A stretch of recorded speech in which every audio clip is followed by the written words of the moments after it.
السلام علیکم ورحمۃ اللہ وبرکاتہ۔ اعوذ باللہ من الشیطان الرجیم، بسم اللہ الرحمن الرحیم۔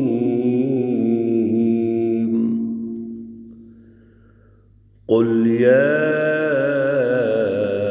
ایہا الناس انما انا لکم نذیر مبین۔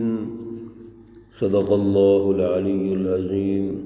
اللہم صل علی سیدنا ومولانا محمد النبی الأمی وعلى آلہ واصحابہ وبارک وسلم وصلی علیہ۔ معزز سامعین و سامعات، سورۃ الحج ہے، پارہ نمبر 17 ہے، آیات مقدسہ نمبر 49، 50 اور 51 ہے۔ اللہ رب العزت ان آیات کا فہم اور شعور عطا فرمائیں اور عمل کی توفیق اور صلاحیت عطا فرمائیں۔ گزشتہ درس میں اللہ رب العزت نے حزب الشیاطین، مشرکین، منکرین، جو بڑے ہٹ درم اور ضدی ہیں، ان کی نفسیات یہ ارشاد فرمائی کہ وَيَسْتَعْجِلُونَكَ بِالْعَذَابِ۔ جب اللہ کے نبیوں نے ان کو عذاب کی وعید سنائی، الارم کیا، تو بجائے اس کے کہ وہ اللہ رب العزت کا خوف اپنے دل میں پیدا کر لیتے، ان کو اس وعید کے نتیجے میں کوئی ڈر ان کے دلوں میں آ جاتا اور وہ حقائق کو سمجھ لیتے، تاریخ کو سمجھ لیتے، آگے سے یہ مطالبہ کرتے تھے کہ آپ جلد عذاب لے آئیں۔ جس عذاب کی بات کر رہے ہیں وہ عذاب جلد آ جانا چاہیے۔ آپ کہتے ہیں کہ عذاب آئے گا لیکن آتا نہیں ہے، الٹا مذاق اڑاتے تھے، بات کو سمجھنے کی بجائے اس کو مذاق کا رنگ دیتے تھے، کیونکہ عذاب تو فوراً نہیں آتا تھا۔ اللہ رب العزت کا یہ طریقہ کار ہی نہیں ہے کہ فوراً اللہ عذاب لے آئے۔ کیوں؟ اللہ رب العزت کی اس سوسائٹی اور معاشرے پہ جو کرم اور رحم ہے اور شفقت ہے، وہ تو یہی ہے کہ کسی کو عذاب نہ آئے یا نقصان نہ ہو۔ اور پھر یہ جو ایک مخصوص مافیا ہے، مخصوص طبقہ ہے شیطانوں کا، مخصوص ٹولہ ہے، اس کی وجہ سے پوری سوسائٹی اور سماج میں عذاب لانا، قوم کی تباہی، یہ تو اللہ کبھی بھی پسند نہیں فرماتے۔ اس لیے اللہ ڈھیل دیتے ہیں تاکہ ان پر جب عذاب آئے تو اس کی وجہ سے سارے انسان اور ساری قوم پر عذاب نہ آ جائے۔ چنانچہ ان کے اس سوال کا جواب اللہ نے خود بھی دے دیا کہ وَلَن يُخْلِفَ اللَّهُ وَعْدَهُ۔ اللہ وعدہ ضرور پورا کریں گے، اس کی مخالفت نہیں کرتے، بس ایک وقت کا انتظار کیجیے۔ اور اسی کو اللہ تعالیٰ نے اس طرح رہنمائی دی کہ ہم نے بڑی بستیاں تباہ کر دی ہیں، لیکن مہلت دی ہے ان کو، ایک وقت مقررہ تک ان کو ڈھیل دے دی ہے۔ ان ظالموں کو ڈھیل دینے کا مطلب یہ نہیں ہے کہ اللہ کا عذاب نہیں آئے گا، لیکن جب عذاب آیا ثم اخذتھا، پھر جب میری پکڑ آتی ہے تو وہ بڑی سخت پکڑ ہوتی ہے۔ ان بطش ربک لشدید، اللہ رب العزت کی جب پکڑ آئے کسی قوم پر تو بہت سخت آتی ہے۔ حضور نبی اکرم صلی اللہ علیہ وسلم سے یہ کہا جا رہا ہے آیت مقدسہ نمبر 49 میں، قُلْ يَا أَيُّهَا النَّاسِ، اے رسول اللہ صلی اللہ علیہ وسلم آپ کہہ دیجئے، اے لوگو، انما یقیناً انا لکم، میں تو تمہارے لیے نذیر، ڈر سنانے والا ہوں، مبین، واضح کر کے، کھول کر کے۔ اس نقطے کو یہاں سمجھ لینا چاہیے کہ نبی کا جو منصب ہے وہ دعوت ہے، اللہ کی بات کو پہنچانا ہے، وہ پیغمبر ہے۔ اللہ رب العزت نے جو پروگرام، جو فلسفی دی انبیاء علیہم السلام کو، اس پر انہوں نے لوگوں کو دعوت دینی ہے، جماعت کی تشکیل کرنی ہے، مینجمنٹ کرنی ہے، اور اپنے اس کام کو آگے بڑھانا ہے۔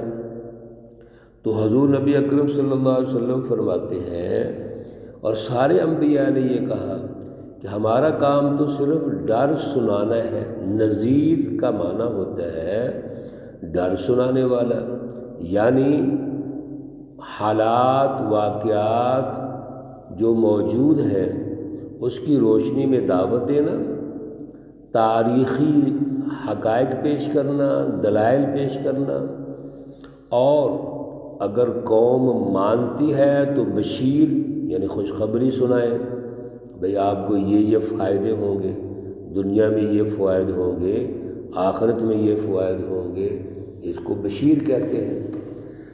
اور اگر وہ نہیں مانتے، انکار کرتے ہیں، ہٹ درم اور ضدی ہیں، تو پھر ان کو بتانا ہے کہ آپ کو دنیا میں کیا نقصان ہوگا، آخرت میں کیا نقصان ہوگا۔ نبی کا تو یہی کام ہوتا ہے، لیڈر کا یہی کام ہے کہ قوم کو تیار کرے، ان میں شعور پیدا کرے، ان کے اندر قومی ویژن پیدا کرے، قومی جذبہ پیدا کرے، انسانی فطرت، انسانی اصولوں کو، اقدار کو وہ زندہ کرے اور اللہ رب العزت کے ساتھ جوڑے، انسانیت دوستی پیدا کرے۔ اس لیے فرما دیا، انما انا لکم نذیر مبین، میرا کام تو صرف ڈر سنانا ہے۔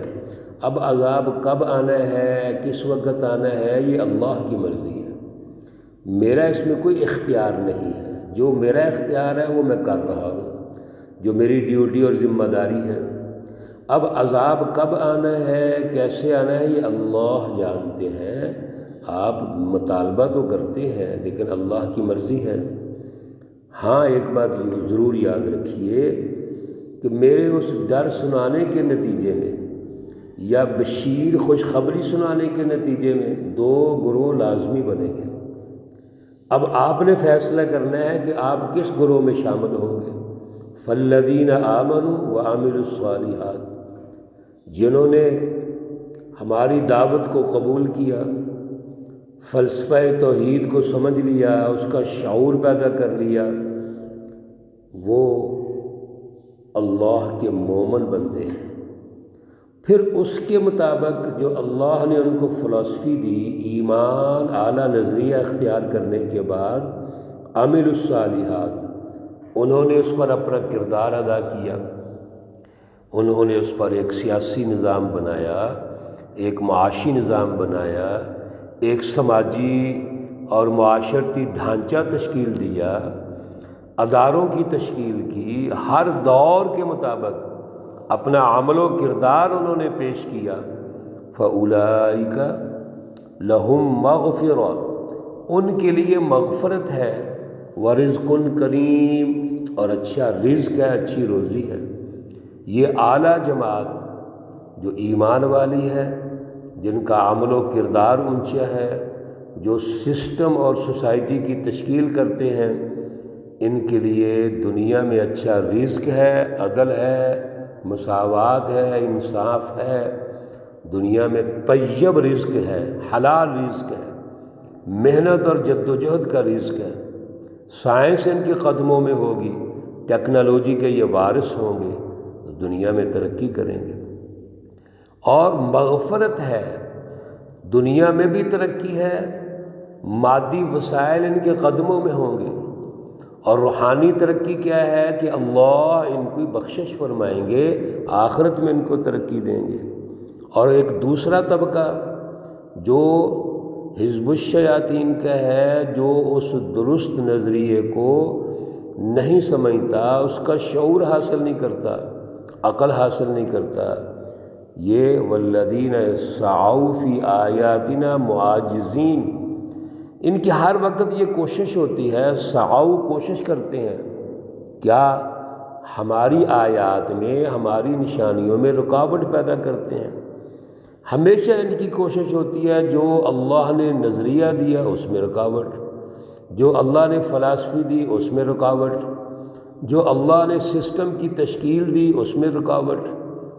اگر کچھ سیاسی نظام ہے تو اپنے خیالات شامل کریں گے، معاشی نظام ہے تو اپنے خیالات شامل کریں گے، حتیٰ کہ عبادات کا جو نظام ہے کوئی، وہ بھی ان کا اپنا بنایا ہوا ہوتا ہے، اللہ سے رہنمائی لینا ہی نہیں چاہتے، رسول اللہ صلی اللہ علیہ وسلم سے رہنمائی حاصل ہی نہیں کرنا چاہتے، اپنی من مرضی کرتے ہیں، خواہشات کے پجاری ہیں، خواہشات کے پیچھے چلتے ہیں۔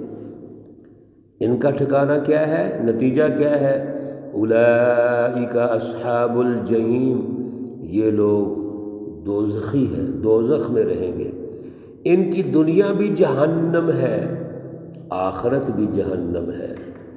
دنیا میں بھی یہ ذلیل و خوار ہوں گے، دنیا میں دوسروں کے غلامی اختیار کریں گے، دنیا میں ہمیشہ انتشار پیدا کریں گے، فساد پیدا کریں گے، فرقہ واریت پیدا کریں گے، انتہا پسندی پیدا کریں گے، یہ دنیا کی جہنم ہے۔ اور آخرت کی جہنم تو بڑی سخت ہے، اللہ کبھی ان کو معاف نہیں کریں گے۔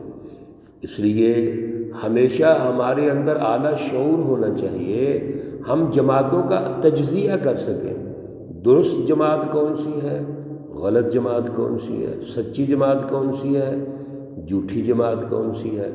اعلیٰ نظریہ جو اللہ نے ہمیں دیا، توحید کی فلسفی دی، اس پر قائم کون سی جماعتیں ہیں، اور اس کے مقابلے میں جو اس اعلیٰ نظریے میں رکاوٹیں ڈال رہے ہیں وہ کون سی جماعتیں ہیں۔ پھر اللہ کی اس رٹ کو، توحید کو قائم کرنے کے لیے کون سی جماعتیں ہیں جو عملی نظام قائم کر رہی ہیں، اور کون سی ہیں جو رکاوٹیں ڈال رہی ہیں۔ ہمیں اس کا شعور ہونا چاہیے، ہمیں اعلیٰ سوچ ہونی چاہیے۔ اللہ رب العزت ہمیں توفیق عطا فرمائے۔ نیک اولاد کے حصول کے لیے دعا انبیاء علیہ الصلاۃ والسلام کی اور قرآن پاک کی، رب ہب لی من الصالحین، اے پروردگار ہب لی، مجھے عطا فرما ایک بیٹا، من الصالحین، جو نیک لوگوں میں سے ہو، رب ہب لی من الصالحین۔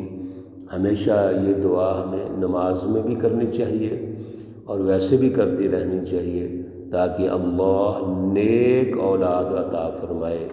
رب ہب لی من الصالحین۔